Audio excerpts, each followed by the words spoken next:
refused to take our grieving daughter to her classmate's funeral, so I called my mom instead. I'm sitting at the airport wondering if I handled this badly. Earlier this week, my middle school daughter lost one of her classmates. They were friends, and this is the first time she's ever experienced the death of someone she knew.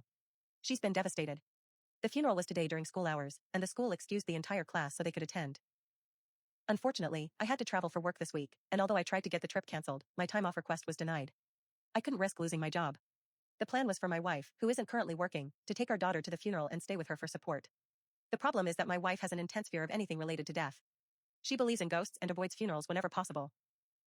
We talked about it before I left, and she promised she'd take our daughter to the church service and then accompany her to the cemetery afterward.